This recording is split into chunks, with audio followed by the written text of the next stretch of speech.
ABC 11 is celebrating Black History Month with the first local reporting right now about a new project in Raleigh that's using artificial intelligence to document the history of Black families. Raleigh software giant Red Hat recently joined this effort. The Smithsonian is also interested in helping as well. The project's founders are sharing their plans now with ABC 11's Joel Brown. Inside the annex of Red Hat's corporate headquarters in Raleigh. Big applause for the man behind the Black history idea the company hopes to take to the next level. Man, when Red Hat first joined, I was ecstatic, and I'm still ecstatic. Ty McDuffie is the founder of Griot Grits. It started as a podcast to help Black listeners document their family histories. Now Ty's teaming up with his friend Sherrod Griffin, a Red Hat AI software engineer, to turn Griot Grits into a first-of-its-kind repository of Black stories powered by artificial intelligence.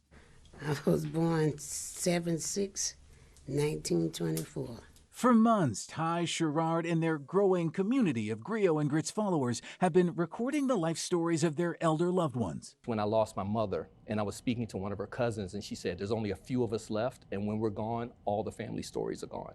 So that kind of sparked the fire underneath me to preserve our family history. It had to get done for the sake of capturing these stories. With Sherrod's AI know-how, along with the backing of his employer Red Hat, the world's first billion-dollar open-source software company, Sherrod and Ty are inviting African Americans from across the country to submit their family oral histories, videos, photos, the stories of their lives, the big moments and the small, then using AI to turn them into professional-style documentaries. Those are the elders that lived through civil rights, they lived through voting rights, they lived through putting a man on the moon. They lived through a lot of things, all the way up to Black Lives Matter. Down here, we're talking about what do we actually do from a project perspective. When Ty and Sherrod brought us in to get a sneak peek at the project, we were joined by Raleigh historian Carmen Cawthon, one of several history experts advising the effort. I think about all the things today that I never asked my parents about that I really wish I had and I knew.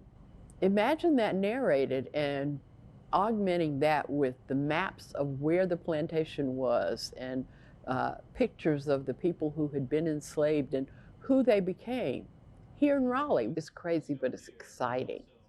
It's exciting. The grits in Griot Grits is self-explanatory, but the griot is a traditional West African storyteller, the tribal elder charged with keeping and telling the oral history of the village.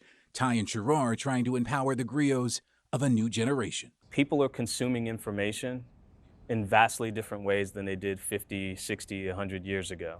We have to keep up with that. The project got its official launch at Red Hat earlier this month. Ty, Sherrod, and a team of about 15 Red Hat engineers now enhancing the technology and addressing any user privacy concerns. And now the Smithsonian Institute is offering its help. The National Museum of African American History and Culture wants to incorporate its archives of Black history into the AI-powered documentaries told on Griot Grits.